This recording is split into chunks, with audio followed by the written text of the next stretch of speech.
ಭದ್ರಾ ನಾಲೆ ಕೊನೆ ಭಾಗದ ರೈತರ ನೋವಿಗೆ ಸಚಿವ ಎಸ್ ಮಲ್ಲಿಕಾರ್ಜುನ್ ನೇರ ಕಾರಣ ಎಂದು ಹರಿಹರ ಬಿಜೆಪಿ ಶಾಸಕ ಬಿಪಿ ಹರೀಶ್ ಗಂಭೀರ ಆರೋಪ ಮಾಡಿದ್ದಾರೆ. ದಾವಣಗೆರೆಯಲ್ಲಿ ಸುದ್ದಿಗೋಷ್ಠಿಯಲ್ಲಿ ಮಾತನಾಡಿದ ಅವರು, ದಾವಣಗೆರೆ ಜಿಲ್ಲೆಯ ರೈತರು ಭದ್ರಾ ನಾಲೆ ನೆಚ್ಚಿಕೊಂಡು ಕೃಷಿ ಮಾಡುತ್ತಿದ್ದಾರೆ. ಆದರೆ ಅಚ್ಚುಕಟ್ಟು ಪ್ರದೇಶದ ಕೊನೆ ಭಾಗಕ್ಕೆ ನೀರು ಹರಿಯುವುದಿಲ್ಲ.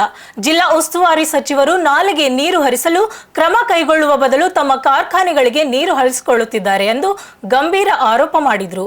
ಮೇಲ್ಭಾಗದವ್ರೇನೋ ಜಲಾಶಯದಲ್ಲಿ ನೀರು ಇರಲಿ ಅಂತೇಳಿ ಕಡಿಮೆ ದಿನ ನೀರು ಬಿಟ್ಕೊಂಡು ಅವ್ರ ತೋಟ ಉಳಿಸ್ಕೊಳ್ತಾ ಇದ್ದಾರೆ.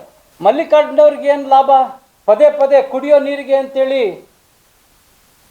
ತುಂಗಭದ್ರಾ ನದಿಗೆ ನೀರು ಬಿಟ್ಟರೆ ಅವರ ಕೈಗಾರಿಕೆಗೆ ಏನಾದರೂ ಲಾಭ ಆಗತ್ತಾ ಅಂತಕ್ಕಂಥ ಅನುಮಾನ ಇವತ್ತು ನಮ್ಮ ಭಾಗದ ರೈತರ ಮನಸ್ಸಿನಲ್ಲಿ ಬರ್ತಾ ಇದೆ. ಜಿಲ್ಲಾ ಸಚಿವರಿಗೆ ಭದ್ರಾ ನಾಲೆಯ ಜಮೀನು ಬಡ ರೈತನಿಗಿಂತ